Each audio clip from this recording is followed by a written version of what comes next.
En el extremo norte del continente se extiende una tierra estéril llamada Quincaila. Aquí, donde abundan los criminales, se celebran varias vistas judiciales al día. La tercera audiencia en el asesinato de la prometida del vizconde Frederick. Por fin, han llegado. La señora dijo que se abrigaran en el carruaje hasta que terminara el juicio. Era la testigo del juicio, la hija del varón. Rosalie Bemil, la señora, se interpuso y cayó de bruces sobre el desconocido. Este preguntó si mi señora se encontraba bien. Rosalie comenzó inmediatamente a dar las gracias al desconocido y éste le confesó que su gratitud era suficiente. La señora le pide perdón por adelantado.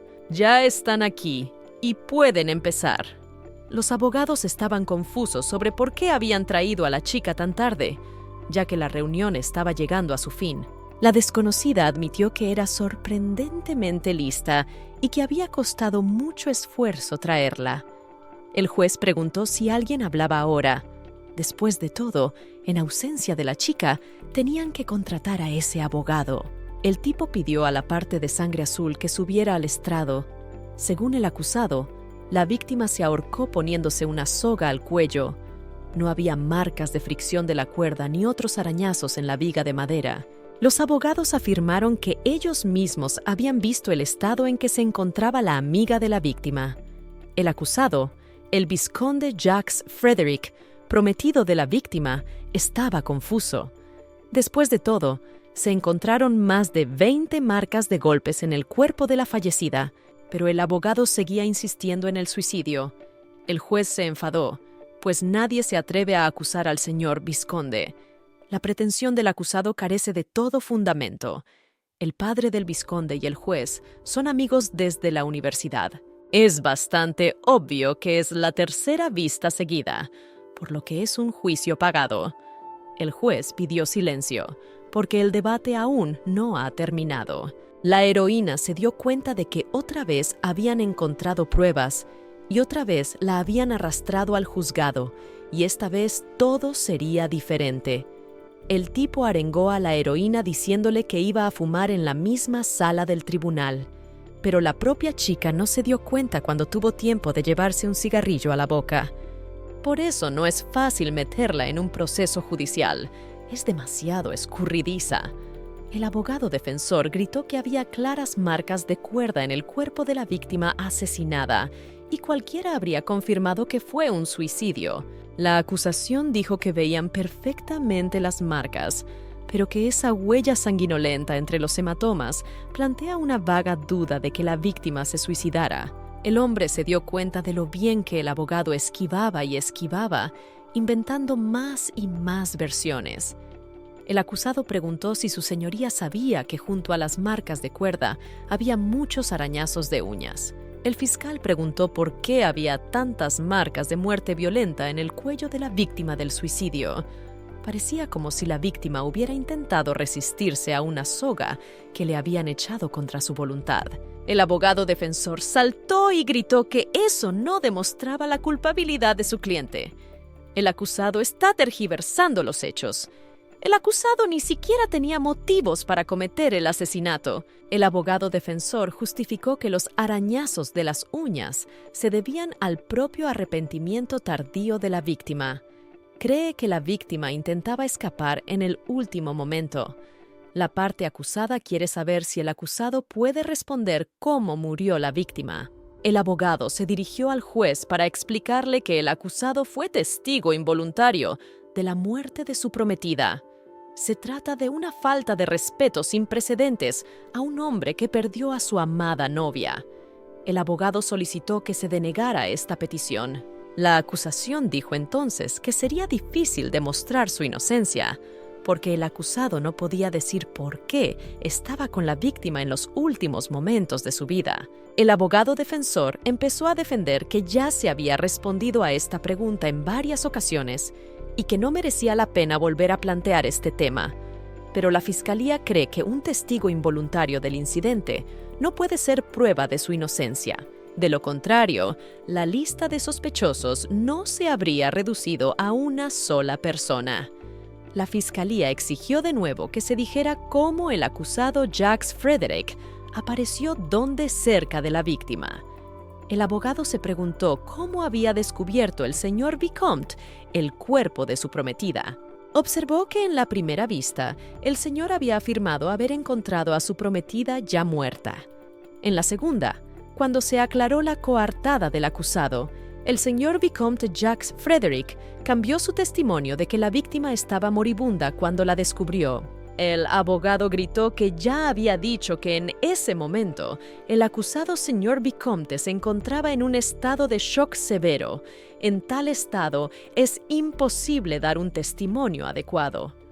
La confusión en el testimonio es cosa de un hombre conmocionado.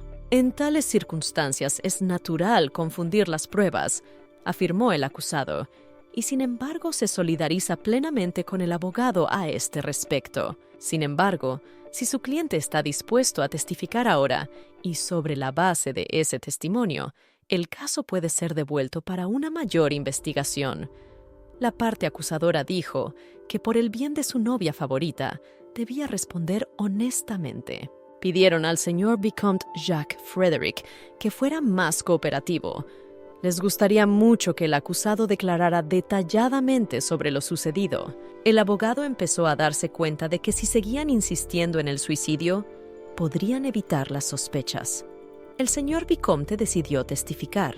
Aquella tarde, después de asistir al club de investigación, se dirigió a la finca de Sara, pero en cuanto se abrió la puerta, la vio colgando del techo. La chica seguía viva, pataleando con las piernas, intentando zafarse de la soga. Fue en ese momento cuando aparecieron las heridas de clavos en su cuello y muñeca.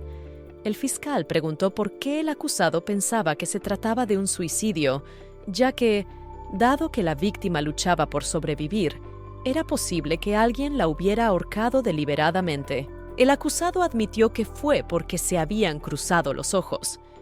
El señor vizconde no leyó en los ojos de su prometida miedo ante una posible amenaza, sino desesperación y remordimiento.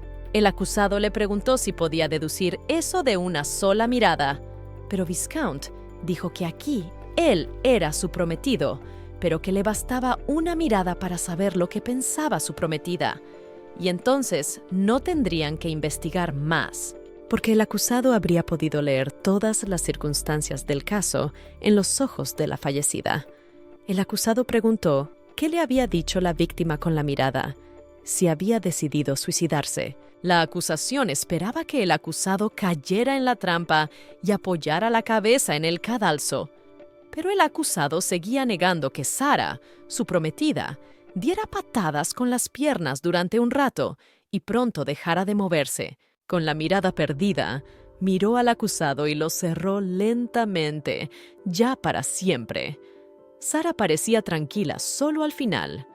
Las palabras del acusado destrozaron los últimos momentos de la vida de su prometida. Señor vizconde exigió que no se atreven a insultar no él, no la difunta Sara, pues la parte acusada cree que quien realmente insultó a la muerte de la difunta fue el propio acusado Jacques Frederick, pues los ojos de un suicida ahorcado no se cierran del todo. La parte acusada observó que incluso antes de que se produzca la muerte en estado de inconsciencia, los ojos permanecen semicerrados debido a la plasticidad del párpado.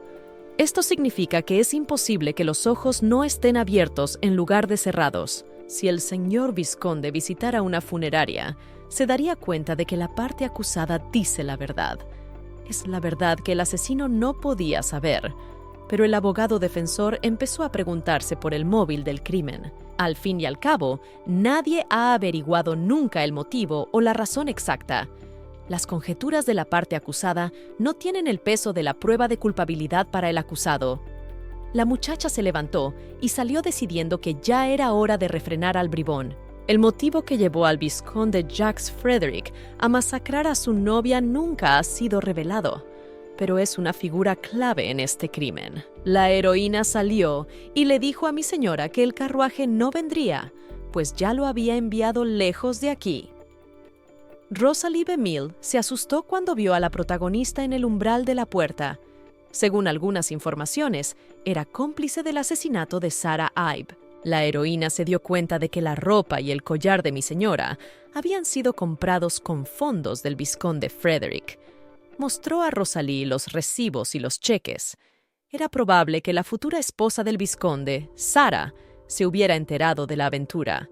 El vizconde había elegido la forma más fácil de silenciar a su novia. Puede que no hiciera ruido al morir, pero su cadáver podría señalar al culpable. Si Rosalie Bemil acudió al tribunal con la intención de ganar el caso, la heroína debería aplaudir la desfachatez de mi señora. La chica confesó que está muy contenta de que Rosalie, mi señora, ni siquiera puede imaginar. Será mejor que Rosalie Bemil se prepare para el peor desenlace de los acontecimientos. La amante del vizconde fue detenida como cómplice del crimen e inmediatamente se reveló el móvil. Así terminó un caso de asesinato basado en el amorío de un aristócrata, y la Brigada de Investigación Aristocrática de Sangre Azul de Kinsale había vuelto a hacer justicia en otro caso. Fue un periodo de agitación. Una chusma de villanos había derrocado al emperador y la nación estaba amenazada. Nadie sabe qué habría sido lo mejor.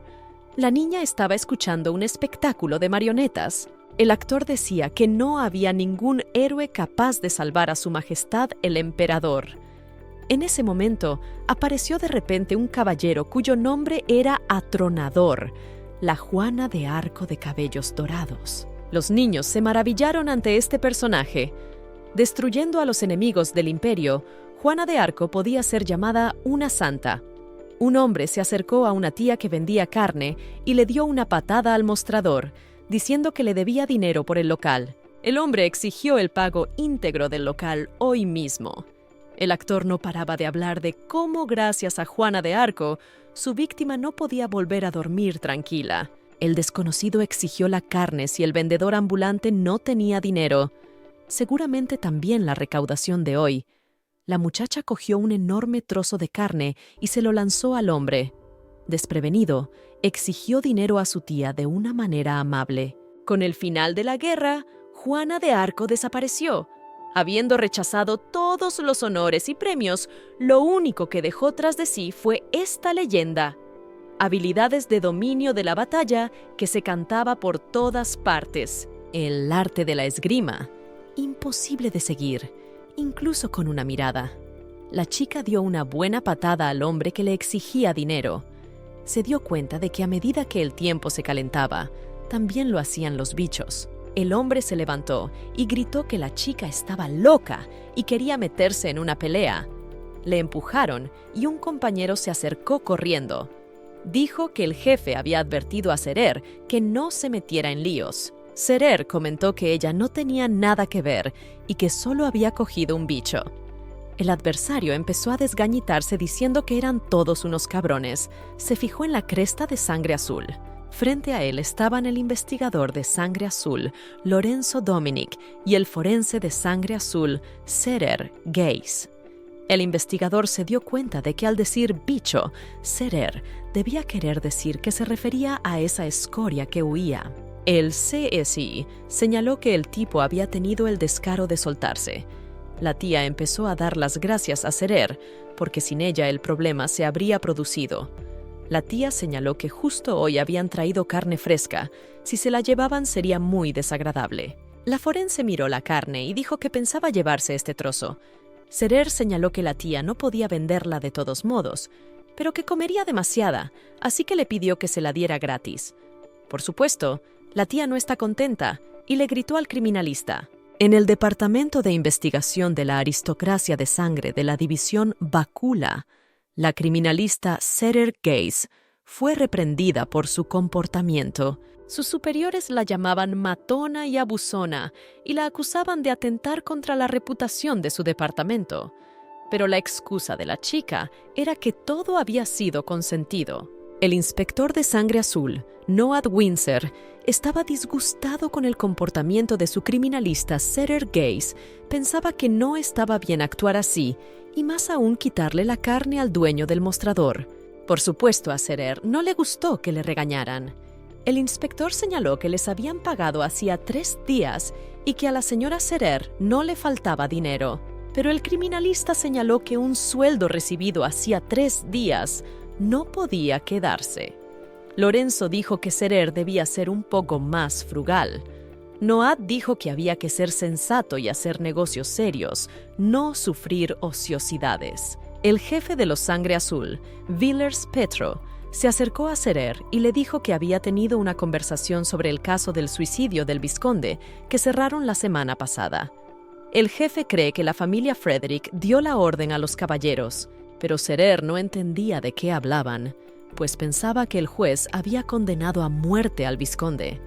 Después de todo, habían conseguido la condena a muerte. Lorenzo pensó que un desenlace así era posible, pero no lo esperaba tan pronto. Según la Sangre Blanca, esos bastardos estaban cavando para su unidad. Lorenzo cree que están tramando una venganza contra ellos. El jefe de Petro pidió tener cuidado a todo el mundo por la noche. Especialmente esta orden, por supuesto, se aplica a Serer, que se emborracha todos los días. Si los matan, el criminalista será el primero en morir. Pidió a sus superiores como ella estaba en el dolor. Por la noche, volviendo del trabajo junto con Lorenzo, discutía sobre lo fuerte que es su jefe Petro. Ella, ni para bromas, pero, al fin y al cabo, tiene casi 50 años. Serer le preguntó si estaba equivocada en su juicio. La chica también preguntó si Lorenzo tiene dinero y si puede prestarlo hasta el día de pago. Serer promete devolverle hasta el último céntimo.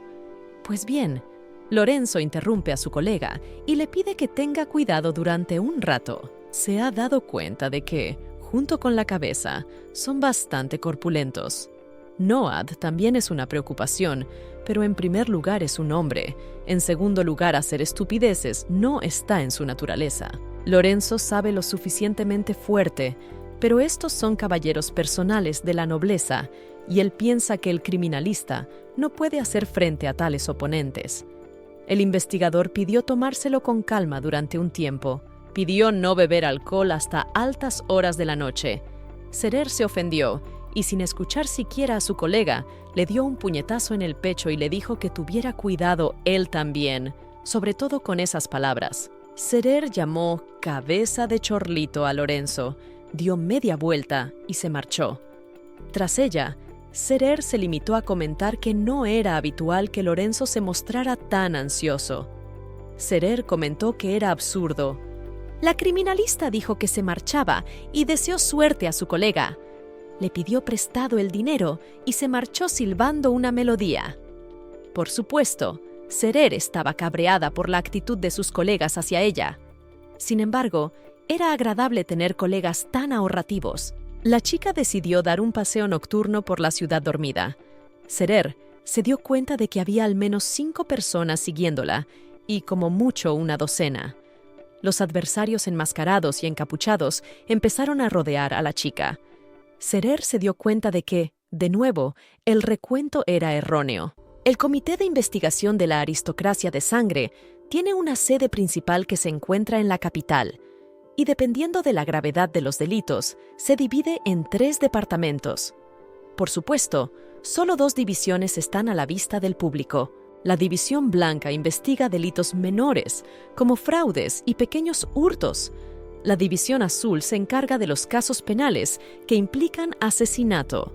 Si uno de estos departamentos se ha ganado la enemistad de la aristocracia, está claro cuál. Campbell, el jefe de los Sangre Blanca, había pedido a su subordinado que acompañara a Noah hasta el final de la jornada. Campbell recibió la visita del CSI Serer. De nuevo lo mismo. Serer admitió que se trataba de un padre que quería mucho a su hijo, comentando que no tenían planes para estos casos. Serer preguntó si el jefe Campbell había hablado con Noad, pero el jefe de Sangre Blanca dijo que si el CSI volvía a mencionarlo, no podrían contar con él para que les ayudara. Pero Serer le pidió que no se enfadara tanto y sugirió que era porque Noad había escapado. Campbell se enfadó, porque si no hubiera sido por esos tipos, todo habría ido bien. Serer dijo que se iba, pero el jefe le pidió que esperara. Campbell supuso que era mejor pedir protección a la unidad, pues la chica no podría arreglársela sola. Los asesinos que rodeaban a la chica comentaron que era bastante valiente. Ser ella misma caminando detrás de un callejón en una noche tan oscura. Uno de los asesinos desnudó su espada y dijo que era para ella por decidirse a intentar realizarla. Una mañana tranquila llegó al departamento de Sangre Azul. Los empleados estaban bebiendo té y disfrutando de su tiempo libre. Noad se alegra de tomar el té, ya que por culpa de esos tipos que irrumpieron de repente ayer, no pudo disfrutar del momento. Aunque se da cuenta de que era una orden del jefe de los Sangre Blanca. Lorenzo irrumpió en el despacho buscando a Noad por todas partes. El investigador llevó el nuevo caso al inspector y pidió a Noad que no se sorprendiera mucho, pues era una gran noticia. Lorenzo preguntó al inspector si había oído hablar de la hija mayor de la Scarlet Trading Company, pues la chica había sido encontrada muerta esta mañana. La heredera de la Scarlet Trading Company había muerto en la bañera. No hacía mucho que la fastuosa ceremonia nupcial de Kate había acaparado los titulares de todo el imperio cuando, de repente, la encontraron muerta en su cuarto de baño. Era un asunto bastante serio. La tragedia fue denunciada por su marido Norman Lest. Es un aristócrata empobrecido de una familia de altos funcionarios, con un rostro apuesto y excelentes modales. Norman ha robado el corazón de muchas mujeres. Le etiquetan como el mujeriego de la sociedad. Por eso en la boda la mayoría de las miradas se fijaron en Norman y no en Kate. Era la tercera boda del aristócrata. Sus dos esposas anteriores también pronto. Al final llegó una petición para revisar el caso y quizás se lo dieran al departamento de Sangre Azul. Pero el inspector comentó que la muerte de la tercera esposa ya no parecía un accidente. Lorenzo preguntó dónde estaba su CSI Serer. El inspector Noad dijo que aún no había llegado, porque el propio investigador sabe que Serer siempre llega tarde y es normal en ella. Noad preguntó si el investigador estaba preocupado por Serer. El inspector comentó que es mejor concentrarse en las cosas importantes. Además, Serer no tiene dinero. Noad considera que, sin dinero, Serer no tiene a dónde ir. Sudando por los nervios, Lorenzo admitió que su colega tiene dinero. La chica se lo quitó ayer al investigador de tal manera que éste no tuvo tiempo ni de pestañear. Noad se quedó tan estupefacto que se le cayó la taza y le gritó a Lorenzo, porque no lo había dicho hasta ahora. Noad había hecho averiguaciones sobre la familia ayer después de las palabras de su jefe. El capitán de su orden de caballería participó en la guerra civil. Es un gobernador artificial. El inspector cree que puede haber ocurrido algo de verdad. Lorenzo se levantó de un salto y salió corriendo en busca de su colega. Serer ya estaba sentado en el centro de detención temporal. Noad y Lorenzo corrieron a verla. La chica se dio cuenta de que estaban agotados y les preguntó por qué corrían. Los chicos se dieron cuenta de que su Serer volvía a tener problemas. La detuvieron y la trajeron aquí. El segundo equipo de Sangre Blanca, el señor Carlson, notificó a la señora Serer que los resultados de la investigación estaban listos. El señor Carlson comentó que como forenses y pensó que era cierto los subordinados de los caballeros de la familia Frederick. Los chicos se sorprendieron de que la chica hubiera sido atacada después de todo. El señor Carlson admitió que todos habían sido identificados y que sus agentes se dirigían a la mansión Frederick. Noad gritó que no podían haberla detenido, ya que estaba aquí para divertirse. Serer pidió que no se tergiversaran los hechos, pues no todos los caballeros son realmente fuertes, ya que las guerras hace tiempo que pasaron. El dedo de Noad parece estar roto. Serer barrió que sus habilidades de espadachín son mediocres y solo han engordado. CS dispersó rápidamente a los atacantes y los desarmó. Era imposible mantener las habilidades de combate en la vida de Mironian. Serer hizo una nota mental de que ya que todos estaban reunidos, bien podría irse a casa temprano. La muchacha se volvió hacia Lorenzo agradeciéndole que se preocupara por ella. y sobre ella y la deuda, le pidió que lo considerara una subvención adicional. El inspector le gritó a Serer que dejara de coger el dinero de los demás y que no abandonara su puesto de trabajo antes de tiempo. El propio jefe Campbell acudió a verles. El señor Carlson explicó al jefe que Serer había pillado a los Frederick Knights. El caso había tomado un cariz serio y el CCI no debía irse a casa. Serer pidió que no se exagerara todo. El señor Carlson preguntó si el jefe estaba sorprendido. Campbell dijo que Serer llevaba 10 años en el puesto y que ella estaba aquí prácticamente desde que se fundó el comité. El Departamento de Sangre Azul ya ha asumido el odio de la nobleza. Serer también ha cambiado mucho con el tiempo. Campbell, al igual que el señor Petro, pensaba que Serer no era humana en absoluto. Estaba tan sedienta de sangre que era capaz de matar a un hombre. El señor Carlson siempre pensó que la señorita Gaze era huérfana de una familia aristocrática empobrecida. El punto de Campbell era que esto solo estaba en los papeles, y con seguridad nadie sabe si Serer era una persona real o malvada en carne y hueso. Parece que también nevó ese día. ¿Cómo estaba y qué pensaba del nuevo caso? Sí, algo sospechoso en su opinión. Pero el criminalista pensó que no había nada sospechoso. La chica preguntó si el alma había abandonado el cuerpo, pero el colega le pidió a Serer que se pusiera serio y no bromeara con esos temas. Kate era la única heredera de la empresa comercial de la familia Skull. Este clan era el más rico del imperio. Kate era una mujer agradable con buena reputación en la sociedad, una chica que tenía tanto riqueza como belleza. Y entonces ella murió repentinamente, sin dejar ninguna evidencia. Se le preguntó a Serer lo que realmente pensaba. Después de todo, el caso estaba muy limpio. Tal vez la chica resbaló o fue envenenada. La colega contestó que no lo sabía. Si se hubiera resbalado, la chica habría tenido al menos abrasiones en las piernas, pero incluso ahí no había ninguna. Además, habría estado luchando por su vida.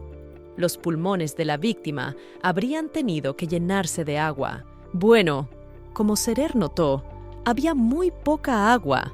La señora probablemente fue arrojada al agua cuando ya estaba muerta, así que podemos asumir que probablemente fue envenenamiento. Para que su colega lo entendiera, Serer le explicó que ya había enviado la taza a toxicología antes de trasladarse aquí. El colega forense conjeturó que, con todo esto, se podía concluir que había sido un asesinato. Serer señaló que la ex mujer de Norman también se había ahogado. El colega preguntó si había pruebas de ello, pero la forense dijo que estaba segura de que esta señora había sido asesinada definitivamente por otra persona. Serer lo siente. En ese caso, la chica va a investigar el caso. Algún tiempo después, hacia el final de su turno, Serer se dio una ducha. Bajo el chorro de agua se miró en el espejo intentando averiguar quién podría haber matado a Kate. Se sintió muy mal. Un subordinado irrumpió en la ducha y avisó al capitán de que ya habían examinado el cadáver. Lorenzo quedó conmocionado por lo que vio. Se dio cuenta de que era un baño compartido, pero le había pedido a Serer que se lavara en un lugar menos llamativo. Pero la chica dijo que en realidad era ella la que debía gritar en esta situación, no él, y le pidió que bajara el tono. Serer dijo que aunque ahora no pudiera ver a Lorenzo, podría darle una patada, así que sería mejor no acercarse a él. La chica preguntó si Lorenzo había terminado su informe. El tipo expresó su deseo de lavarse los pies y marcharse para evitar que Serer se duchara. El CSI preguntó qué pasaba con el sospechoso y si había algún detalle nuevo sobre el caso. El tipo admitió que no se habían enterado de nada inusual. El sospechoso parecía un marido desesperado por haber perdido a su mujer. Después de charlar en su posesión, el marido contó cómo había conocido a la víctima. Norman admitió que se conocían como inversor y empresario. Lorenzo preguntó entonces cómo había conseguido Norman tomar a Kate como esposa, ya que corría el rumor de que mucha gente no quería el matrimonio. Mr. Norman admitió que le costó mucho convencerlos y que sigue estando agradecido a su suegro. Al fin y al cabo, papá no necesita a un inútil como Norman. El tipo era muy, muy feliz, y para él Kate era una mujer que no se merecía. Norman es un hombre que perdió a su mujer 2 veces, y Kate fue un consuelo para él. Cree que no fue culpa suya, y Norma esperaba que pudiera encontrar la felicidad con ella. Florence admitió que las lágrimas de Norman eran auténticas. Serer preguntó a su colega si sentía algo, pues estaba segura de que acababa de oírlo. Pero el investigador no sabía de qué hablaba. La forense estaba segura, porque sabía que habría una pelea de borrachos. Lorenzo empezó a desanimar a su colega, porque si bebe ahora, no podrán investigar juntos. Serer comenta que esta es una situación en la que los muertos no pueden decir nada más. Cree que Kate no revivirá porque se tomen unas copas. Lorenzo, un poco deprimido, comprende la opinión de su colega. Escucharon una historia sobre Juana de Arco. 4 años y 7 meses antes del final de la Guerra Civil de los 30 años, la rubia Juana de Arco había ganado la gran batalla de Alicia. Noade barrió ahora la serie Adolphus estaba a punto de comenzar. El inspector supuso que el lealista y actual líder de la aristocracia militar, Adolfo Sciolo, estaba en boca de todos y empezaba a cansar.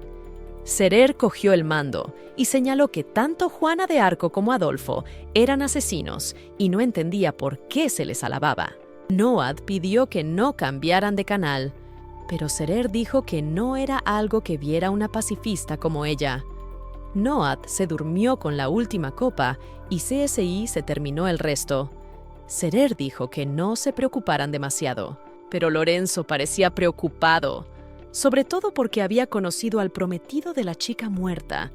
El forense sugirió que existía la posibilidad de envenenamiento y que se examinarían todas las pruebas. Lorenzo ras preocupado y preguntó a Serer qué pasaría si Norman resultaba ser inocente, es decir, que no había ocurrido por su voluntad, porque esta vez era de alguna manera diferente. Norman sí parecía un hombre que lloraba la muerte de su ser querido y podría tratarse de alguna circunstancia especial. Noad ya estaba profundamente dormido con la botella. Serer le pidió que dejara de decir tonterías, porque la chica no cree que todas las esposas de Norm perezcan por voluntad propia. Lorenzo sospecha que Norman se vio obligado a recurrir al asesinato, excepto si los muertos merecen un destino tan poco envidiable. Pero Lorenzo no está de acuerdo y sugiere que cualquiera podría haber cometido un error estando borracho, pero ya era demasiado tarde. Lorenzo sugirió irse a la cama. El investigador tapó a Serer con una manta. Serer, a través del sueño, dice que con esa excesiva suavidad, Lorenzo no durará mucho en este trabajo. Es difícil entender por qué empezó a simpatizar con Mr. Norman. A la chica le preocupa que esto pueda volverse en contra del propio Lorenzo, ya que solo él será el perdedor. Pero el investigador se limitó a dar las buenas noches y se marchó.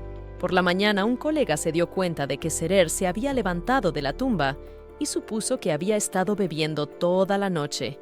Pero la chica dijo que era la tensión lo que la estaba estropeando, pues se había vuelto a desplomar. El forense dijo que lo sentía. Walter admitió que por desgracia no había podido encontrar nada. Al médico forense solo le valía el sueldo de 1 año. Serer se preguntó si el médico estaba equivocado, porque la sustancia puede ser incolora e inodora. Pero el doctor Walter cree que no puede equivocarse y que su juicio es absolutamente correcto. El forense dice que la muerte fue causada por un espasmo cerebral, un espasmo de las arterias del cerebro, pero desconoce la causa del síndrome. Walter admitió que esa sería la causa registrada de la muerte, pero al CSI no le gustó, porque no podía ser porque era un caso de asesinato. Walter preguntó cómo creía Serer que habían matado a la chica. El forense no tenía nada que decir y pidió al médico forense que volviera a comprobarlo, porque no podía dejar esas cosas sin la debida atención. El doctor Walter echó a Serer. El jefe de Petro entró en el despacho de Lorenzo y preguntó por qué el investigador no se había ido con Serer. pero el investigador confesó que le gustaría examinar más detenidamente el expediente de Mr. Norman. El jefe Petro confesó al investigador que prefería registrar esta muerte como un accidente. Los investigadores no tenían pruebas suficientes para considerarlo un asesinato, pero Lorenzo no sabía de qué estaba hablando el jefe. El señor Petro dijo que recibió una llamada de la central en la capital diciéndole que cerrara el caso. La investigación de este caso sigue en curso, así que no merece la pena gastar energías. El jefe de la División Azul dijo que Lorenzo había trabajado mucho y que lamentaba que todo se hubiera echado a perder. Lorenzo dijo que no se enfadara y que al fin y al cabo era de esperar. El capitán ordenó correr a lavarse porque el investigador no tenía buen aspecto. El tipo se paró en el baño y pensó en las palabras del jefe, porque para él no estaba claro por qué la jefatura ordenaba cerrar el caso, donde era tan fácil convertir un accidente en un asesinato. Lorenzo no quería dejar el caso porque sabe quién es la familia de la víctima. Kate es de la familia Skull, que tiene su propia empresa comercial, y todo el mundo la conoce bien. Muchos aristócratas se inclinan ante su gran linaje. De todos modos, la orden ha llegado y el jefe de Petro debe cumplir todas las instrucciones de la sede. Y el modo en que el jefe de Petro va a transmitir la información a su equipo no preocupa a sus superiores. Noad oyó la voz de Serer y ya pensó que se había vuelto a pelear con Lorenzo. Noad se acercó al capitán y le contó que toda la herencia que Norman había recibido de sus exmujeres había desaparecido de repente. El jefe del Escuadrón Azul preguntó si esa información era exacta. Noad confirmó que la información era prácticamente de primera mano y que se la había dado un noble arruinado que estaba en desgracia. El jefe dijo que claramente alguien está detrás de esto. Todo es muy malo y confuso si es cierto. El capitán dijo que se había decidido y que se encargaría personalmente de este difícil caso. Lorenzo entró corriendo en el despacho con Serer en brazos, que parecía muerta. El investigador dijo que la chica estaba muerta. El inspector y el jefe quedaron conmocionados por esta información. Lorenzo admitió que todo había ocurrido demasiado deprisa, pues solo de allí podía haber salido la orden de parar. Nadie entendía por qué esa gente estaba encubriendo a Norman. El investigador se dio cuenta de que no podía conformarse con asearse y decidió darse una ducha. Primero decidió mojarse la cabeza con agua fría porque entró en el cuarto de duchas. Allí vio a Serer tumbada desnuda en la bañera. El tipo volvió a gritar y a la chica no le gustó. El investigador le pidió que tuviera cuidado, pero la CSI dijo que de todas formas se había dejado la ropa fuera, porque se desnudó justo antes de entrar. Pero Lorenzo comentó que no sabía quién era, pues todos llevaban la misma ropa. Entonces, Serer se ofreció a bañar juntos al investigador y a frotarle la espalda.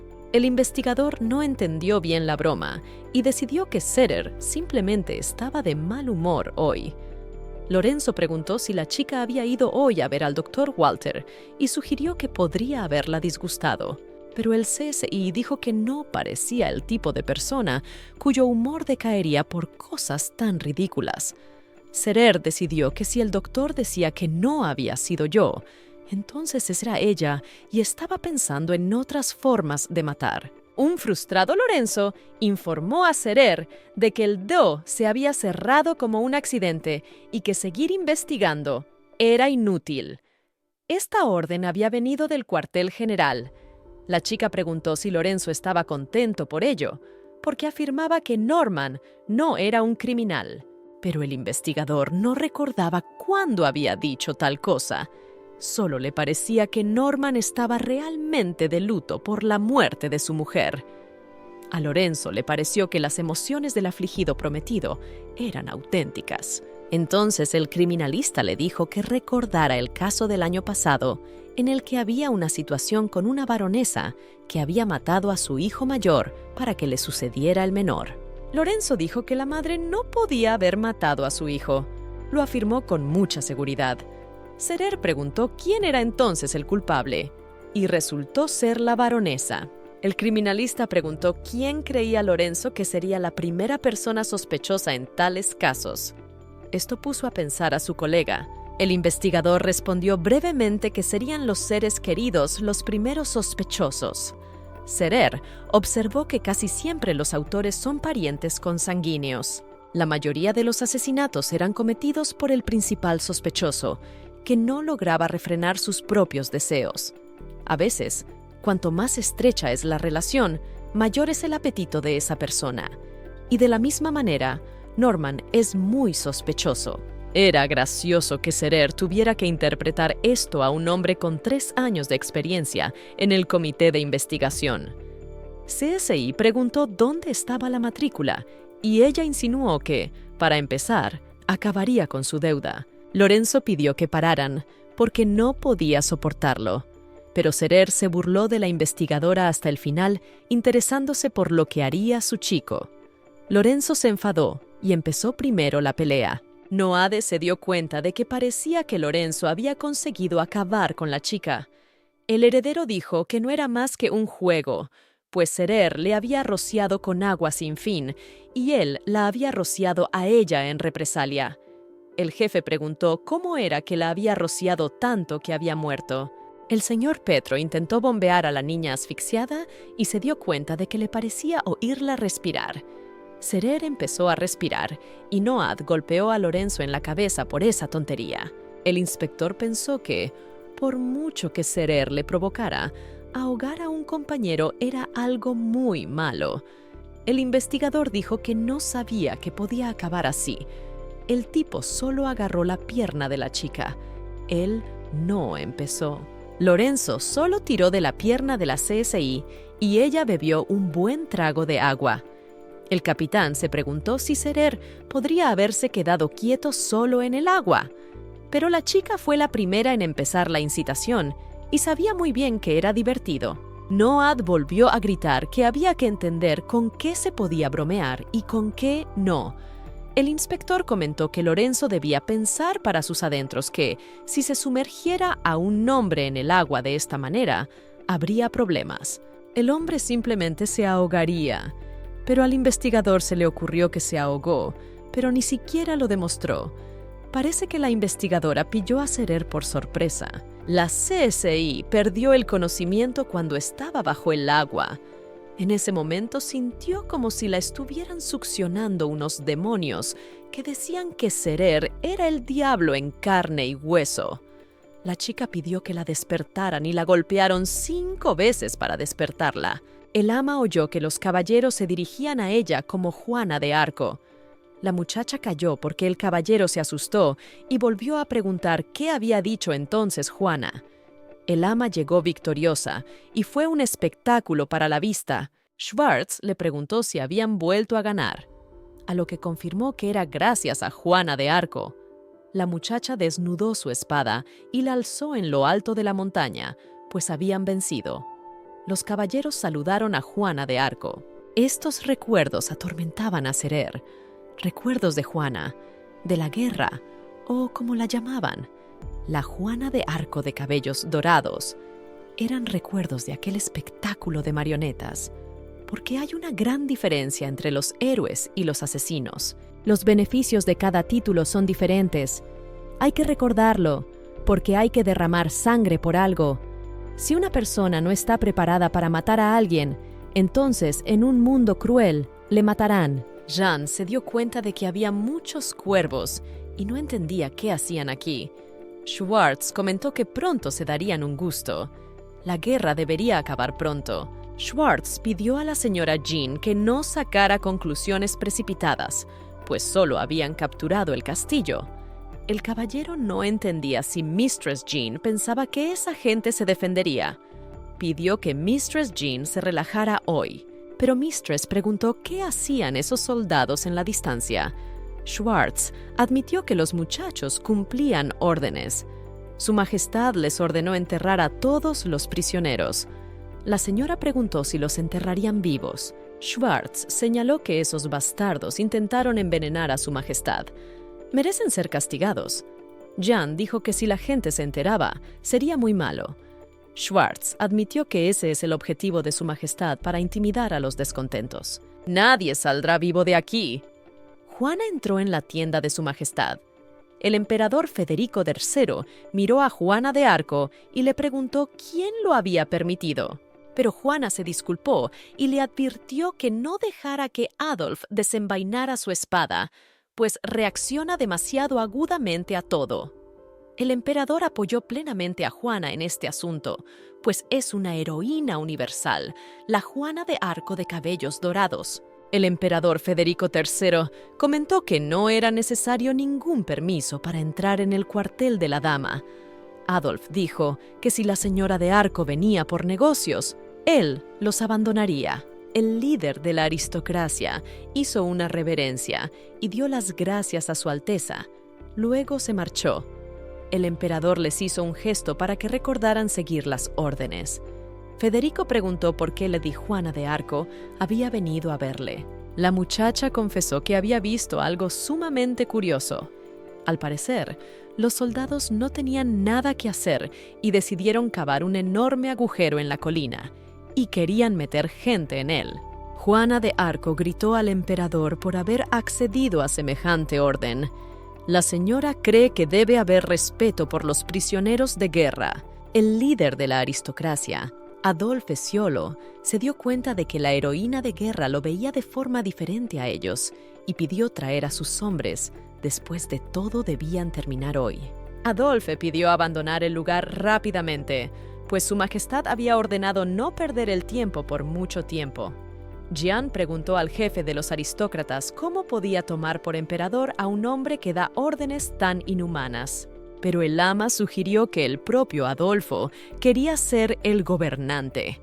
Pero el caballero le pidió que cuidara su lengua, pues cualquier falta de respeto sería tratada según las leyes de la guerra. El líder de la aristocracia dejó marchar a la heroína de guerra si decía que todo podía ser libre.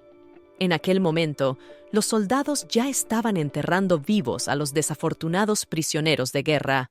Una mujer con un niño suplicó a Jean que salvara al menos a su hijo, pero las órdenes eran más importantes. La desconocida alegó que su hijo no era culpable de nada y le pidió que lo dejara ser esclavo, pero que lo mantuviera con vida.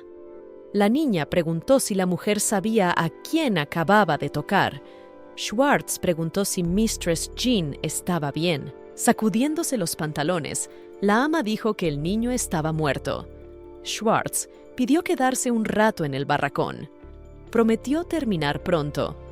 El emperador disfrutó de lo que vio, pues sabía que Mistress Jean no toleraba tales cosas. La heroína de guerra le dijo a Schwartz que no dijera estupideces y tomó la pala en sus manos. La muchacha dijo que ella es un soldado a la guerra antes que él. Al fin y al cabo, es a Juana a quien llaman santa en el campo de batalla. Pero Schwartz pidió a la dama que esperara a pesar de que ella exigía cumplir órdenes. Uno de los muchachos informó a Adolf de que había encontrado el libro genealógico de la familia Camillus. Se oyeron gritos a lo lejos y Schwartz preguntó qué eran. Uno de los prisioneros de guerra había tomado como rehén al emperador Federico III y le había dicho que no se acercara si sus subordinados querían presenciar la muerte de su emperador. El tipo amenazó con que la cabeza del emperador rodaría por el suelo si daban siquiera un paso en su dirección. El prisionero de guerra intentó sobrevivir a esta sangrienta guerra hasta el final y acudió a un acto desesperado. La heroína de la guerra, la Juana de Arco de cabellos dorados, condujo a Federico III a la victoria. Los historiadores han llegado a la conclusión de que la muchacha renunció a todas las riquezas y honores y desapareció sin dejar rastro. Según los rumores, al terminar la cacería, el rey decidió eliminar a la amante como a un viejo perro innecesario. Así que la muchacha desapareció de repente, sin dejar ni siquiera una pista de lo que le había ocurrido. Después de todo, en el momento en que, como la garganta del emperador presentó un cuchillo, esto no se lo esperaba nadie, ni siquiera la propia Juana. El tipo seguía amenazando y pidiendo que escucharan atentamente para que el emperador repitiera después de él. Dijo que aquello era una locura y pidió que parara ahora mismo. Exigió a Friedrich que repitiera la frase rápidamente. Fue entonces cuando Jan decidió intervenir. El tipo no entendía por qué Jan se abalanzó sobre él, ya que les había dicho a todos que se quedaran donde estaban.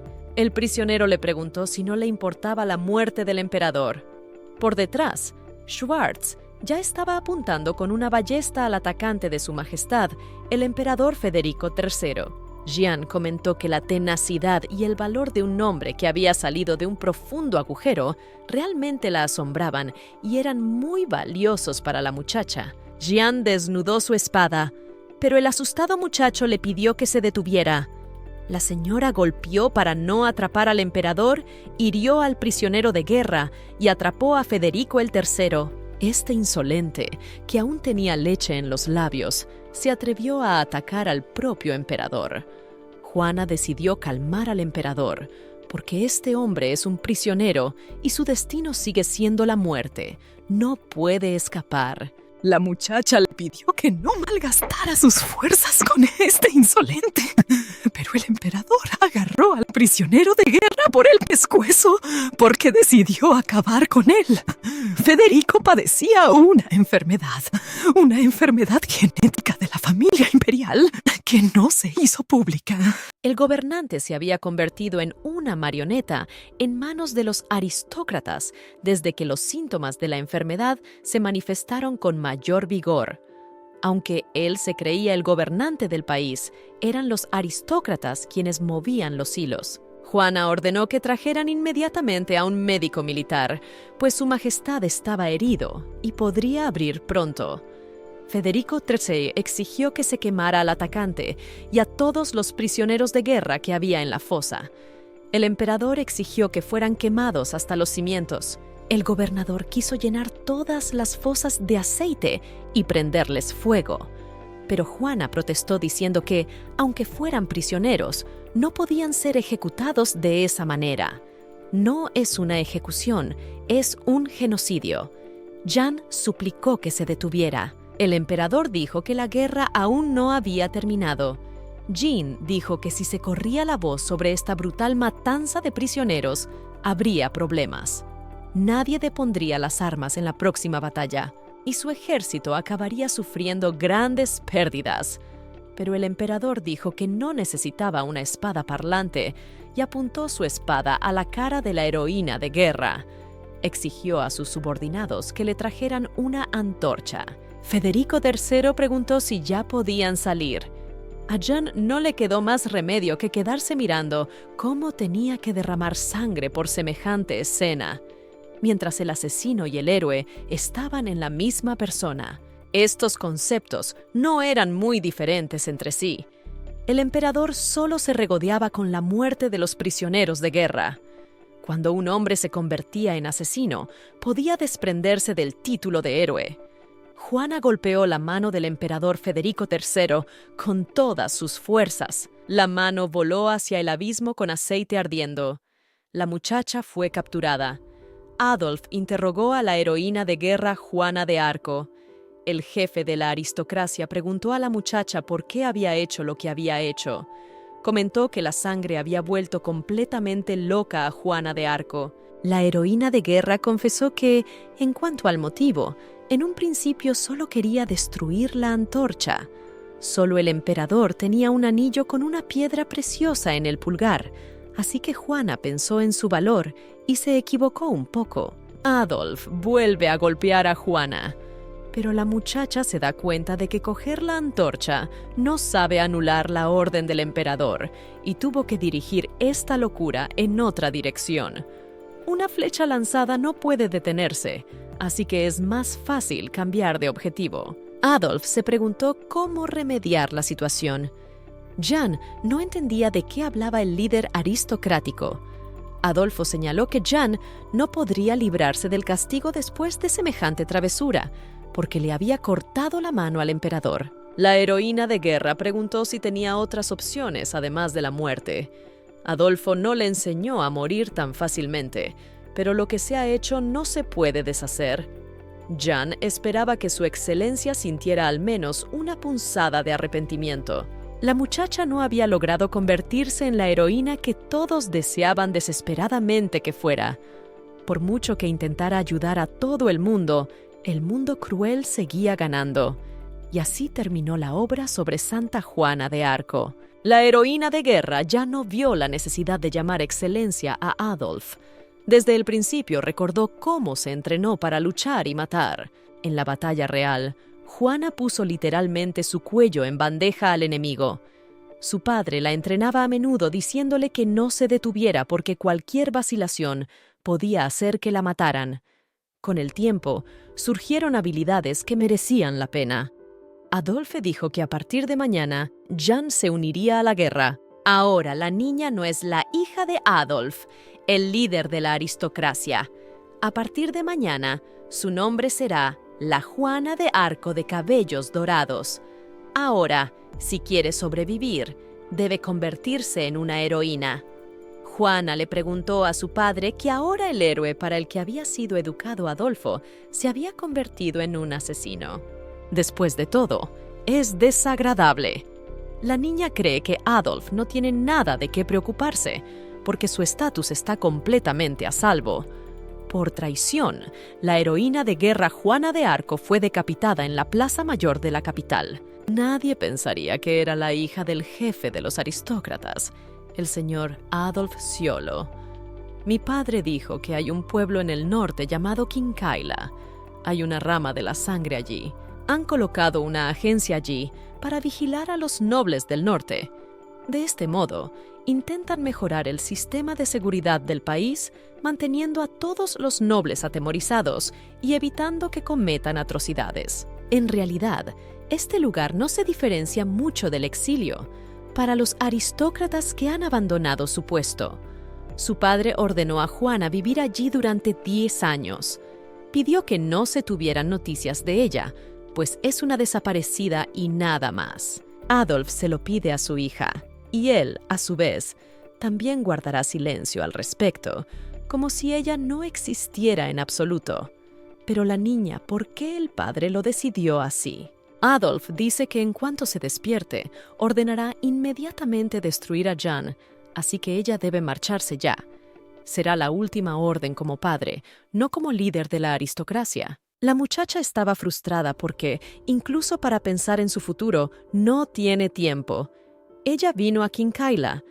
En la recepción le preguntaron si realmente quería presentarse.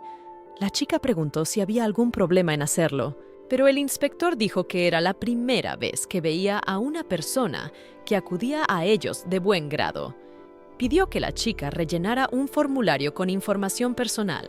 El hombre empezó a sospechar que la chica era del ejército, porque el mechero se fabricaba en la fábrica de Cereiti y solo se entregan a los militares en el campo de batalla.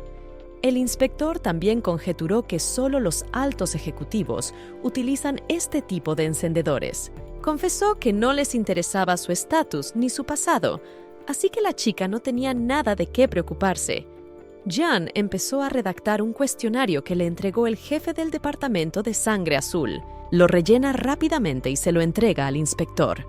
Tras leer el documento, el inspector aceptó a la chica en el departamento de Sangre Azul. Ahora Jeanne tiene un nuevo nombre.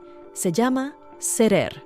Cerer volvió en sí y vio que en el despacho estaban Lorenzo, Noad y el jefe de Petro. El investigador preguntó a la chica cuántos dedos podía ver. Lorenzo admitió que estaba muy preocupado por la salud de su CSI. El tipo realmente pensaba que la chica estaba muerta.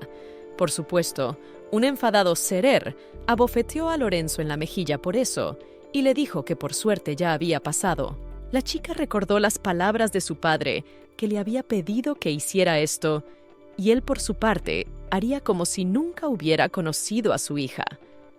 Cerer pensó que esos recuerdos eran inútiles.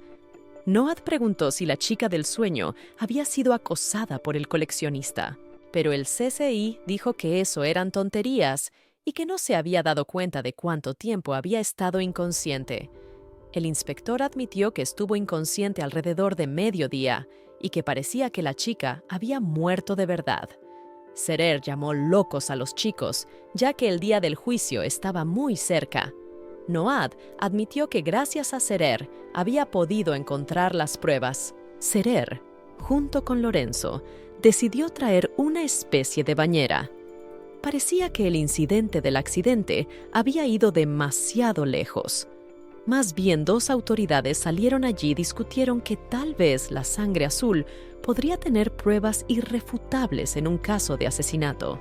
Pero en realidad, sin pruebas, esta situación sería vista como una falta de respeto a la nobleza, lo cual era un delito.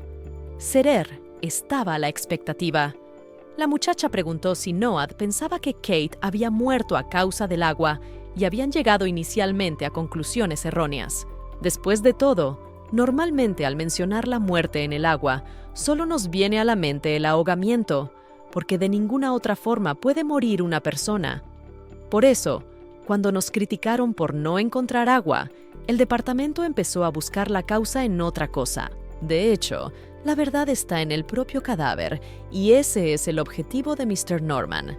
Este aristócrata quiere hacer creer al departamento que todo se trata de ahogamiento. El departamento trajo una bañera al tribunal y la llenó de agua. Los investigadores insistieron en que la causa de la muerte fue un espasmo laríngeo.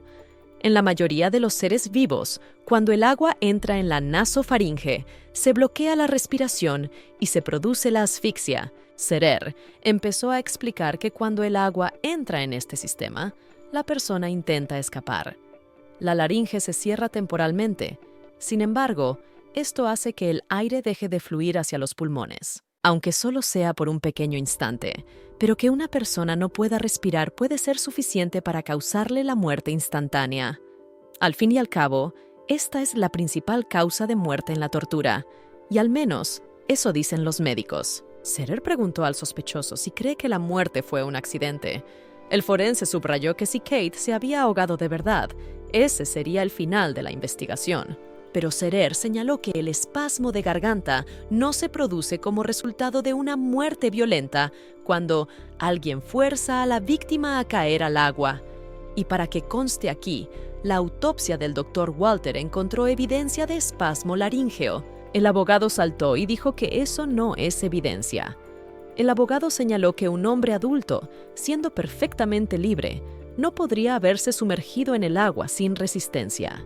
El abogado apeló al honorable juez que, aunque esta pueda ser la causa real de la muerte, no prueba el hecho del asesinato. El Sangre Azul tendría que asumir la responsabilidad de sus palabras y explicar qué relación tenía el acusado con el incidente. Serer preguntó si eso no era suficiente. El escenario de la secuencia en la boda, la nueva novia y la muerte en la bañera ya se había llevado a cabo 3 veces. Además, las 3 mujeres eran más ricas que el propio Mr. Norman. Tal vez se desconozca la causa del accidente, solo que si hay más de 2 personas implicadas, ya no será un accidente. En ese caso, podría ser un asesinato. El abogado defensor gritó que los de Sangre Azul estaban acusando a un hombre sin fundamento. Cuando el acusado Norman vio a la víctima, la chica ya estaba muerta. También había pruebas de su paradero en el momento de la muerte de la niña, y Norman estaba en el dormitorio. El acusado preguntó si el abogado podía corroborar la credibilidad de las pruebas.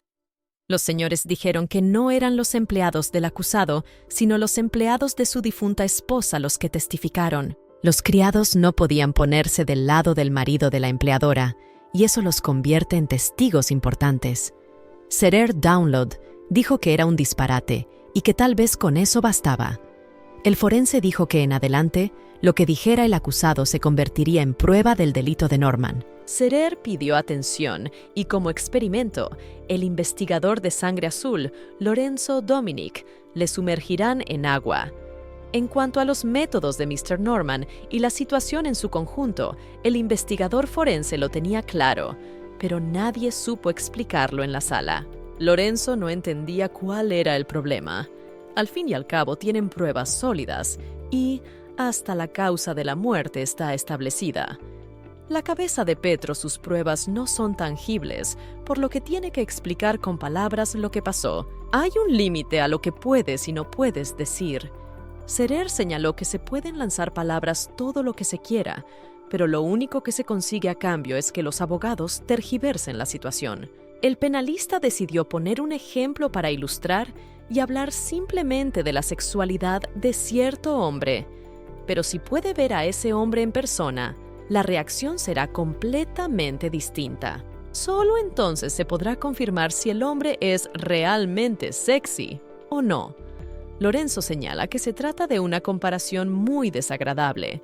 Serer cree que debería mostrarse visualmente cómo murió la víctima, pero no está claro cómo hacerlo. La chica preguntó por qué el investigador estaba mojado cuando ella se ahogó, pero Lorenzo se dio cuenta de que Serer le estaba echando agua con diligencia. La chica comentó que era una pena que el investigador no se hubiera sumergido entero, y por eso Serer tiene que soportar tanto tiempo y tormento. La criminalista tuvo una epifanía y pidió ayuda al investigador. Lorenzo pensó que su colega era una bruja. El juez no entendía qué significaba empapar al investigador Domingo y qué quería hacer el vestido de sangre azul en la sala. Serer explicó que ahora mismo Lorenzo Dominique estaría en el agua. Para que eso ocurriera, el investigador debía permanecer en el lugar. Por supuesto, el investigador estaba muy asustado y temía lo que iba a ocurrir. Serer pateó a su colega hasta la bañera de agua y le dijo que no se preocupara. Pero para Lorenzo, aquello era una locura. Nadie iba a matarle. Pero eso no le calmó, y Lorenzo pensó que sin duda se trataba de un truco de brujas. El abogado saltó y dijo que tenía prisa por recordarles que aún estaban en el juzgado. Pero Serer preguntó si no estaban observando una rareza, pues hasta ese momento el investigador Domingo no había ofrecido resistencia. El abogado dijo que Lorenzo se había visto obligado a resistirse. Serer confirmó la palabra del abogado, y esto no es más que una confirmación de sus palabras. CS se dirigió al señor abogado y le dijo que si empezaba a ahogar a alguien, ¿se quejaría esa persona por algo así? La chica pidió recordar los argumentos del propio abogado de que por qué un hombre adulto, siendo completamente libre, se había comportado con calma hasta ese momento. Ese comportamiento era una demostración de total confianza. Sabía perfectamente que Serer no iba a hacer ningún daño. Una esposa joven es la que menos esperaría una amenaza de su cónyuge. El juez preguntó a Serer qué iba a explicar de las pruebas del acusado, pero una pregunta que el CSI quería hacer al juez era cómo un empleado podía contar la primera noche de bodas de su empleador. El juez sugirió que se podía señalar con seguridad la ubicación de la acusada en el momento del incidente, pero esto solo podía ocurrir si ella estaba con el acusado. A la muchacha le resultaba incomprensible cómo Lady Kate se había prendado de aquel hombre. Las amas de llaves hablaban de Mr. Norman. Después de todo, podía ser guapo, pero su familia había caído hacía mucho tiempo y este era su tercer matrimonio. Y las esposas anteriores habían muerto en circunstancias desagradables. Además, el caballero mayor estaba en contra del matrimonio y casi le da un infarto. Al parecer, el caballero había oído esta desagradable conversación sobre sí mismo. Una de las chicas sugirió que el hombre podría haber sido bueno en la cama. Las chicas empezaron a preocuparse de que su conversación hubiera sido escuchada por Mr. Norman. El aristócrata se acercó a ellas y les reveló su deseo de decorar su habitación y les pidió ayuda. Norman confesó que cuando su mujer se bañara y saliera, deberían llevarla a una habitación bonita. Al fin y al cabo, el aceptado aristócrata Norman es lo que es. El señor Norman quería dar las gracias a su alma gemela y quiere hacerla feliz. Por eso pide consejo a quienes conocen a Kate mejor que él. La muchacha dice que es la que más tiempo ha servido a su ama y quiere que el Lord confíe en ella. La criada se ofreció a acompañarla a la habitación para que el señor pudiera contarle todo allí. La criada le dijo que a ama Kate le gustan los pétalos de rosa y le encanta su olor, así que debería poner pétalos en la cama. También le gusta el vino tinto y las manzanas. Mr. Norman empezó a admirar el brillante pelo de la criada, que era igual al de su novia. Le preguntó a la criada si podía hacer un pequeño experimento antes de que llegara Mistress Kate. Se preguntaba si Mistress Kate estaría de acuerdo con lo que tenía en mente. Cuando encontraron el cadáver de la chica, el padre de Mistress Kate estaba furioso y no entendía cómo Norman se había atrevido a hacerle algo así a su hija. Pero el tipo admitió que no entendía la razón por la que Kate salió del baño. Estaban decorando la habitación. Pero el padre dijo que no le mintiera al tipo, y la criada confesó que lo había visto todo. La criada dijo que había venido a ayudar a decorar la habitación, y fue entonces cuando la tragedia se cebó con el ama. Serer se dio cuenta de que el apodo de hijo pródigo de la sociedad no solo se le había pegado a Mr. Norman. Gracias a este apodo, el criminalista obtuvo una pista. La mayor parte de la herencia fue a apoyar a los aristócratas caídos. No es una situación simple. Sin embargo, tal vez no es asesinato, solo traición. Pero Norman dijo que eso era una burda suposición y protestó. El juez exigió que llamaran a la criada y la interrogaran. Entonces tendrían un resultado. Ese fue el final de la primera audiencia. La segunda sesión sería en un par de días. El jefe de Petro elogió al forense Serer. En la segunda sesión, tras el interrogatorio de las criadas de Kate, se registraron las circunstancias en las que Norman sedujo a la criada y la llevó al dormitorio. La misma situación se había producido con las anteriores esposas de Norman y, por tanto, los incidentes no eran casuales. El acusado fue condenado por asesinato. El caso de la novia ahogada, que en su día había causado sensación en el mundo laico, terminó con la captura del novio del asesino. El Departamento de Sangre Azul decidió celebrar la victoria judicial y pidió a todo el mundo la cerveza de mayor tamaño que pudo encontrar.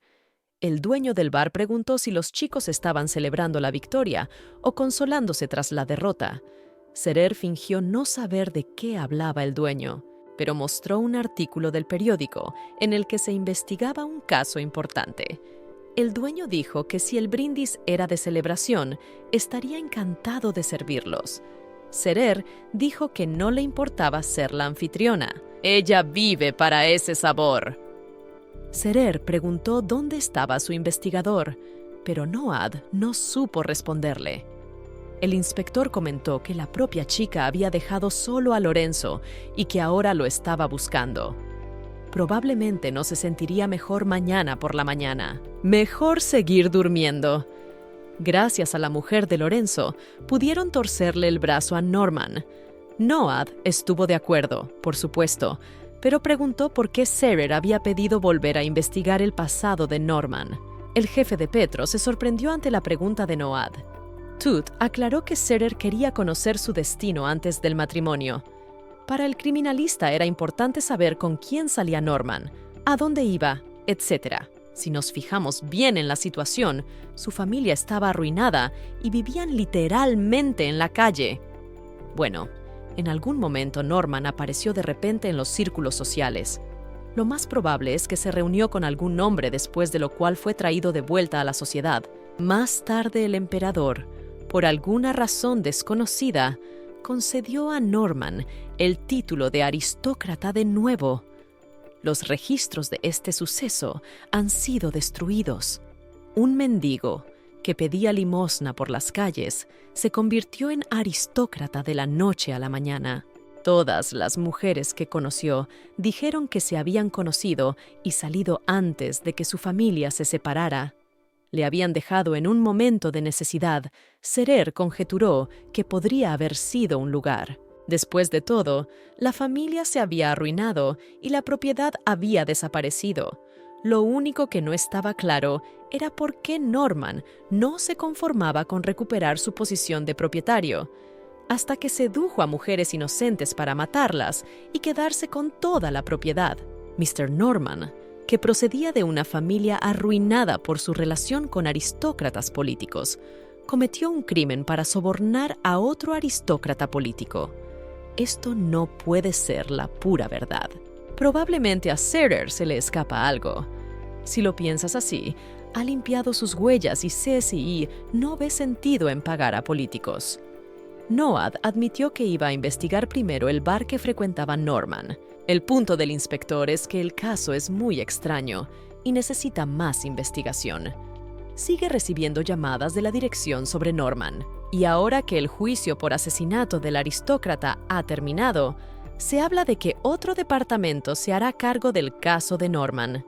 El jefe de Petro dijo que si este departamento ha terminado el 99% del caso, entonces es hora de que lo haga. Sangre Blaine es el departamento detrás de Sangre Azul y Sangre Blanca, y el símbolo es un patrón de corona grabado, cuyo significado es, por supuesto, obvio. La Guerra Civil de los 30 años se conoce comúnmente como la guerra entre los realistas y los rebeldes. En realidad, resultó ser una lucha de poder entre militares y políticos. El emperador, que vivía bajo la presión de las fuerzas políticas, tras una larga guerra, consiguió cambiar el gobierno, pero se volvió loco. Entonces perdió la confianza, incluso en sí mismo. Federico III creó un organismo con poder para castigar a quienes se opusieran al propio emperador. Noade se había dado cuenta de que no todos los funcionarios eran rebeldes. El jefe de Petro explicó que cualquiera habría detectado una nota que intentaba robar una gran suma de una herencia. Además, el truco se había hecho 3 veces y, naturalmente, se tuvo en cuenta la situación. Se enteró de que quedaban rebeldes que aún no habían sido capturados. Noade estaba disgustado porque pensaba que recibirían una prima por investigar a los nobles. El inspector quiere dimitir pronto. Serer le tiró un pistacho al inspector y le pidió otra cerveza. CS dijo que Noade está diciendo tonterías. Si asumían un caso como este sin apoyo y se metían en los lugares equivocados, su destino no sería mejor que el pistacho, que Serer aplastó desafiante. La muchacha comentó que la mejor solución sería elegir a un inútil dolor de cabeza. Federico III, tras lo sucedido, anunció el fin de la guerra y el regreso a la capital. También el emperador notificó todo sobre la desaparición de la heroína de cabellos dorados, Juana de Arco. Federico mostró al pueblo su brazo lisiado y dijo que lo había perdido en la lucha por la paz. Con el tiempo, la joven tendría que enfrentarse de nuevo al emperador. Juana sería olvidada por muchos, pero no por Federico III. Finalmente a Serer le trajeron su cerveza y ella despertó de sus recuerdos y reflexiones. Recordó que no sabía dónde había ido Schwartz después del incidente. Lorenzo entró corriendo en el bar y llamó a Serer, admitiendo que en realidad había tirado a la chica al agua, pero que ella había empezado primero. El investigador admite que no lo hizo a propósito. En cierto modo, esta actitud solo le corresponde a él. Enfadado, Lorenzo se acercó demasiado a Serer y le preguntó si era su primer beso. Esto avergonzó al chico e incluso se sonrojó. Estalló una pelea entre colegas. Los jefes no quisieron intervenir porque así es como suelen comportarse estos dos. Un compañero comentó que si seguían así, se iba a armar un lío. Pero el supervisor dijo que dejaran a estos dos hacer el tonto, porque pronto ya no podrán comportarse así. El departamento principal dijo que habrá un nuevo jefe de departamento. A partir de ahora, van a tener que cambiar su comportamiento. Según Campbell, va a llegar un hombre muy inusual, que pertenece a la más alta aristocracia de la capital. Se rumorea que este hombre fue el segundo oficial de la heroína de Juana de Arco. Su nombre era Schwartz Bordin. Había un muchacho cuya familia tenía poder y dinero. En ese momento, la guerra civil estaba en pleno apogeo. Todo el imperio estaba en problemas. Los chicos jugaban a caballeros en el patio. Un chico dijo que había derrotado a Adolf Sciolo. Los amigos apoyaron al chico y dijeron que todo había sido gracias a él. Norman se alegró de oír el apoyo de sus amigos. Para él, esto no es más que otra historia lejana. Los chicos se preguntaban cómo Norman lograba trazar tan bien las estrategias de batalla. Pero el chico se había dado cuenta de que su padre se lo había enseñado. Su padre solía decir que, en la guerra, un soldado tiene el deber de elaborar estrategias inteligentes para aventajar al enemigo.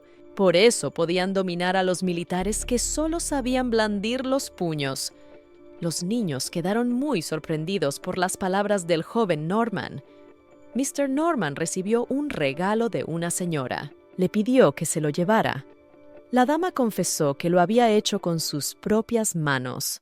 El mayordomo recibió la carta. Cuando Norman la vio, se sorprendió, pues era la primera vez que veía a un mayordomo correr a algún sitio con tanta prisa. El joven Norman empezó a preocuparse de que hubiera ocurrido algo grave. El Lord preguntó de dónde había salido el niño, pues parecía ser hijo de un mercenario que había aparecido de repente de algún lugar. A partir de entonces, empezó la racha de mala suerte de Norman. El Lord estaba furioso y no quería cambiar todo el plan y por una niña. El hombre no entendía qué sentido tenía todo aquello. Los subordinados informaron de que todos los inversores iban a retirar sus inversiones ahora mismo. El señor estaba furioso porque no entendía cómo los inversores se atrevían a huir sin siquiera intentar resistirse. La santa heroína que había ganado otra victoria. Solo era cuestión de ver cómo de grande era ahora su nivel de espadachín. La familia que se había unido recientemente al poder militar se había convertido en una fuente clave de financiación para los políticos.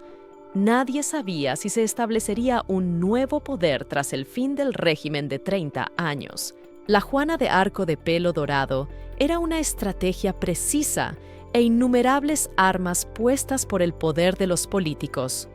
Las habilidades de espadachín de Juana de Arco hicieron que todos sus sufrimientos carecieran de sentido, y sus habilidades destruyeron fácilmente la pacífica vida de Norman.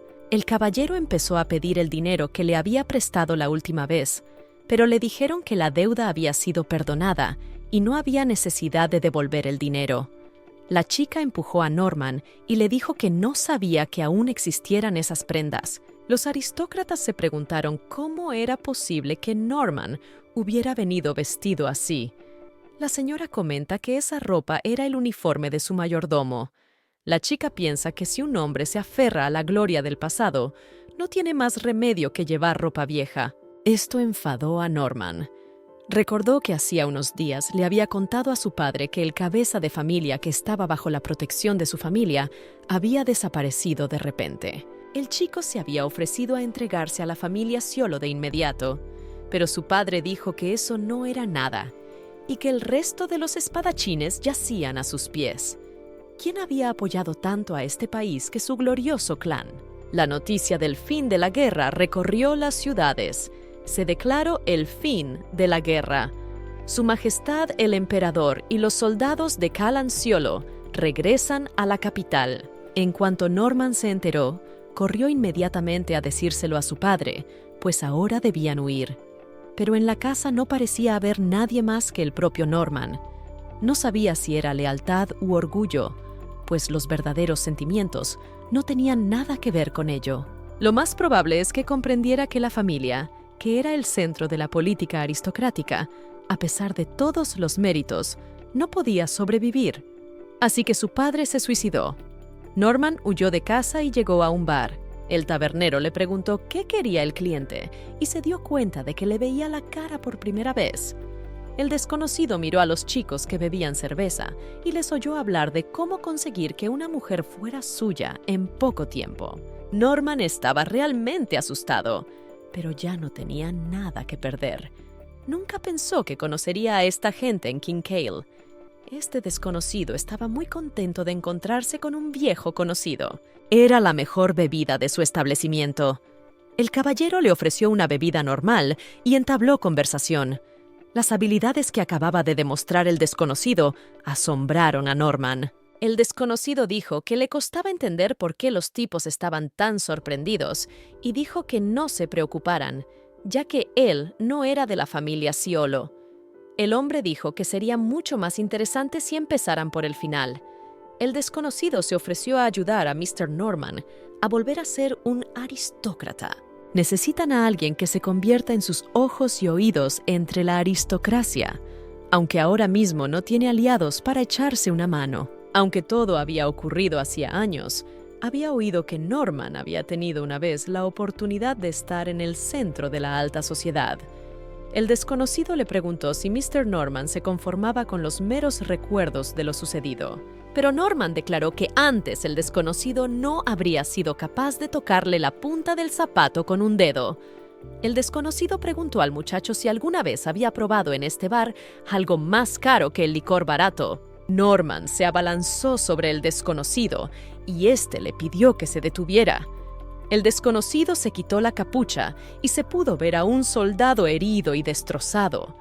El desconocido confesó que para hacerlo conveniente, Norman también estaba atrapado en el pasado. La gente cree que hay que dejar de pensar en el pasado y centrarse en el presente y el futuro.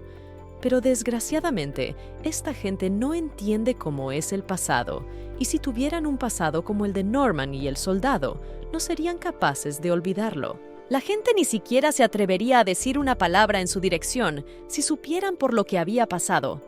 Norman estaba muy asustado. El soldado tendió la mano al joven caballero y le preguntó si valía la pena olvidar su pasado. Sugirió hacer del futuro el pasado, pues eran ellos quienes llevarían la verdad a otras personas. El soldado decidió entonces ver a su vieja conocida. El desconocido le preguntó cómo estaba la señora y se dio cuenta de que había adelgazado un poco.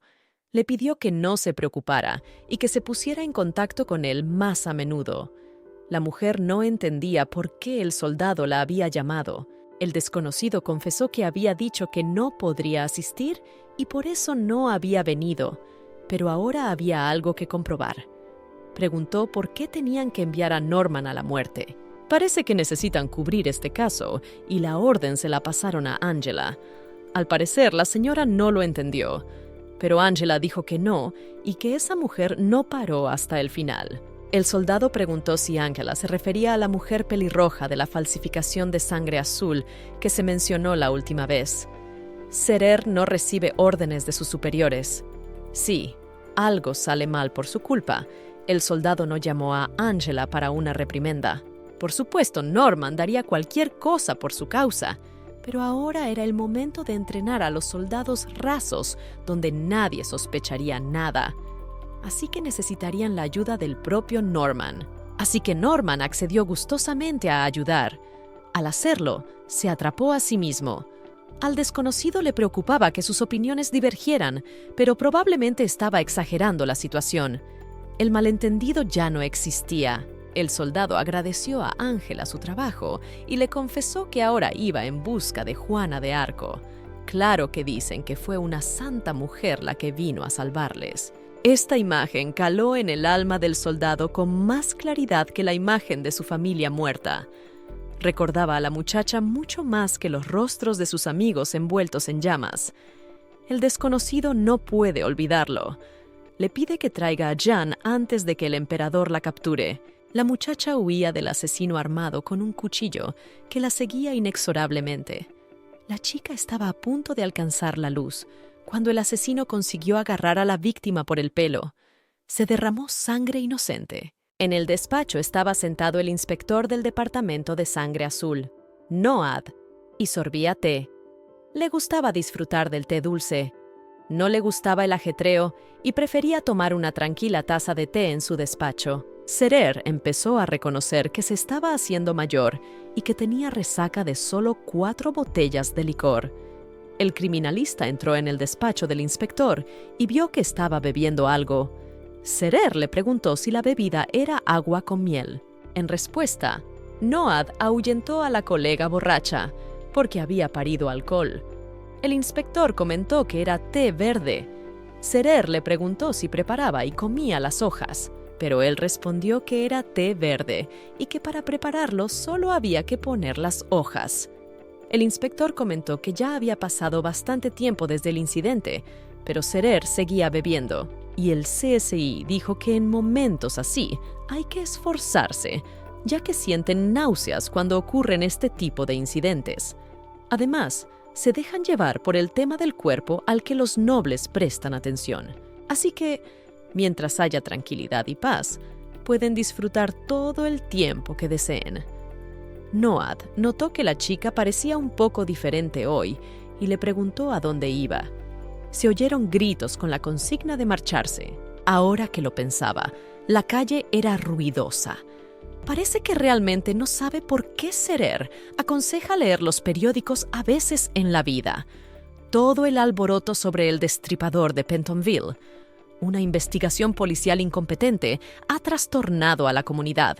El carnicero mató a 5 personas. Todos los órganos arrojados uno por uno, cada uno diferente. La historia de Jack el Destripador.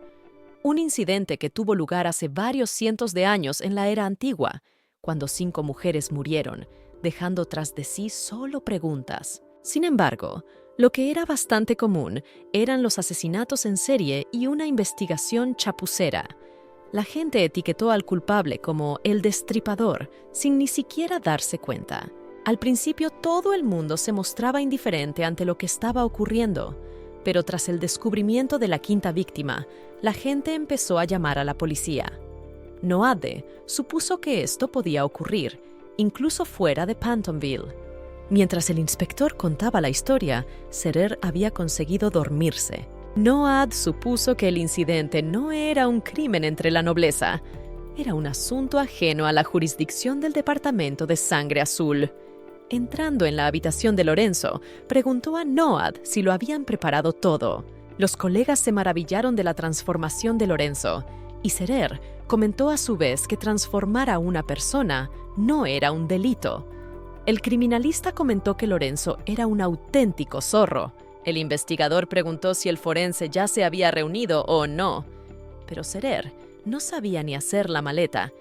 El tipo confesó que hoy habría un nuevo director de sucursal. También se acordó de esta noticia de la que se había enterado un poco antes. Serer dijo que no podía ir. El investigador ese advirtió de que a los que no se presentaran antes de comprobar la lista de empleados, se les podría recortar el sueldo. La CSI se puso furiosa y pensó que todos sus compañeros vendrían así. Pero Noad le pidió que se calmara y fuera a lavarse la cara antes de volver a su despacho. Al fin y al cabo, el nuevo director tiene mucha influencia en la comunidad. Ni una mirada alegre juzga nada bueno. Serer preguntó qué tan grave era que hubieran cambiado de jefe y qué tan grande era el poder de este nuevo director. Se le explicó a la chica que el director es uno de los miembros de la familia Bourdin y es un participante de honor de la guerra civil de los 30 años. Es una especie de hermano mayor del actual cabeza de familia. Como es uno de los aristócratas políticos centrales, significa que pertenece a la clase alta. Los chicos no podían recordar el nombre del hombre, pero parecía que se llamaba Schwartz Bourdin. Y entonces Serer recordó cómo había conocido a Schwartz, su segundo oficial. La primera vez que se vieron, él había confesado que tomaría como un honor servir a Mistress Jan. Habían pasado mucho tiempo juntos y habían enterrado a muchos amigos. Jean y Schwartz estaban muy unidos. En ocasiones como esta, Schwartz se preguntaba si la heroína de Guerra de Cabellos Dorados odiaba hacerlo. Serer decidió marcharse, pero Noad la agarró de la pierna y le pidió a Serer que esta vez se presentara a la reunión, porque si no lo hacía, también le recortarían el sueldo de inspectora. La chica le pidió un hueco. Ahora quien fuera subordinado de Juana de Arco se convertirá en su superior. La familia Bourdin tiene una fuerza central de la aristocracia militar que jugó un papel importante en la guerra civil. Entre ellos es inteligente, el hijo mayor, solo que no estaba claro por qué fue enviado a mí, que no es muy diferente de la expedición para los nobles. Serer parecía que había descartado ya todo y no entendía por qué ahora Soldadura apareció en su vida. La criminalista no lo sabía. Aunque se torturara con pensamientos como este, no sería suficiente. Serer decidió quedarse en el café por 1 hora y durante este tiempo la ceremonia terminaría. El jefe de Petro la alcanzó en el coche y le dijo que la ceremonia había comenzado y le ordenó que estuviera allí inmediatamente para la reunión. Serer se preguntó cómo la había reconocido el jefe con aquel disfraz. Petro admitió que reconoció a Serer a primera vista infusor considerar tales disfraces. Un tal Schwartz salió del coche y preguntó a Petro si había algún problema y por qué se habían detenido. El jefe Petro dijo que no había ningún problema. Jean se dio cuenta de que el gua no había cambiado nada y empezó a taparse la cara con la mano. La forense se dio la vuelta y dijo que iba a ver el incidente, así que debía marcharse.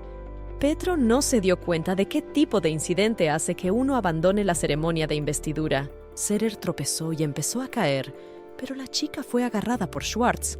Se miraron el uno al otro, y el señor Sport reconoció en Serer a la mismísima dama Juana de Arco. Volvió un recuerdo del pasado, de la época en que Jan bebía una y otra vez por las noches. El señor Schwartz entró en su habitación. Se dio cuenta de que Jean volvía a beber. Como ayer, la heroína decidió preguntar que si el señor Schwartz había matado a alguien ayer, entonces se suponía que no podía volver a matar. El otro oficial comentó que se trataba de una comparación de ese tipo. Jean preguntó por qué la buscaba el subordinado y si había alguna noticia importante para ella. Se trataba de una preocupación personal del segundo oficial, pues desde que Jean había conocido al capitán Sciolo su estado, había dejado mucho que desear. La muchacha preguntó si Schwartz sabía dónde se libraría la próxima batalla, que, si no se equivocaba, eran los dominios de Lord Camay. Jean admitió que Lord Camay había enviado los papeles de rendición. Ofreció su cabeza a cambio de la salvación de su familia y de la gente del territorio. Y esto es esencialmente una toma de poder incruenta. La batalla procederá según lo previsto, ya que el emperador no quiere una conquista sin sacrificios innecesarios para deshacerse de todo rastro de aristócratas políticos. Jean preguntó por qué Schwartz está involucrado en esta guerra. El subordinado confesó que es el deseo de su familia. La heroína conjeturó que son una sangrienta dinastía militar y que necesitan adquirir experiencia militar para heredar el linaje. El segundo oficial preguntó entonces a la heroína de guerra por qué demonios se había metido en la guerra. Pero la chica confesó que desde que tenía uso de razón, siempre había tenido un cuchillo en las manos y que nada más despertarse, ya estaba aquí. En el momento en que Juana volvió en sí, pensó dónde estaba realmente, qué hacía aquí y quién era. Por eso Juana de Arco está aquí, porque la atormentan esas preguntas. Pero si ese es el caso, hasta entonces quiere quedarse con ella hasta que la chica se aclare.